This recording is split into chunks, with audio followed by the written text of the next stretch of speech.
In 1994, police in Bangalore uncovered one of India's most shocking murder cases when they excavated the courtyard of a wealthy real estate developer, Shakereh Khaleeli, and discovered a human skeleton sealed inside a wooden coffin. It turned out to be Shakereh herself, missing for over 3 years.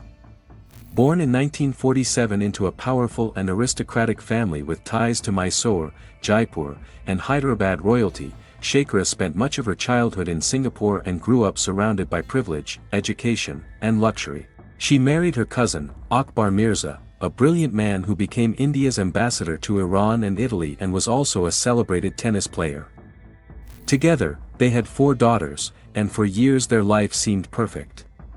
But in 1984, Shakereh divorced Akbar, despite his willingness to stay in the marriage, and only 6 months later remarried a man who would eventually destroy her life, Murali Manohar Mishra, also known as Swami Shraddhananda. Murali was a manipulative school dropout who pretended to be a spiritual guru and slowly trapped Shakereh in his web by convincing her of his mystical powers, including claims that he could bless her with a son. Enchanted and deeply in love, she ignored the disapproval of her family and friends, transferring large portions of her property and wealth under his control. But as time went on, their marriage turned bitter, with frequent fights over money and land, and Shakereh finally began to realize the true nature of Murali's greed. In 1991, Shakereh suddenly disappeared, leaving her daughters desperate and worried.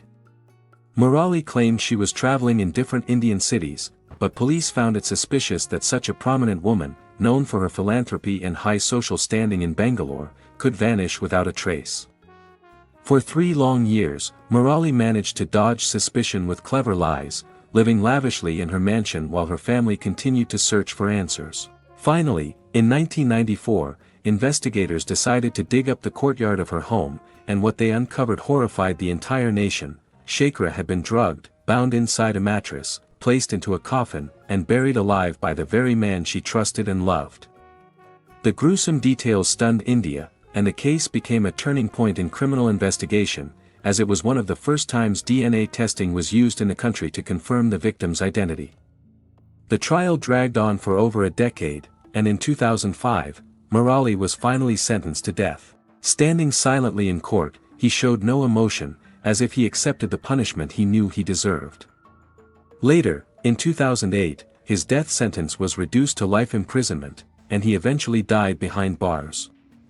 The story of Shakereh Khaleeli remains one of India's darkest real-life crime stories, exposing how love can be twisted into obsession, how greed can turn into murder, and how even the most powerful and intelligent individuals can fall victim to the manipulations of evil.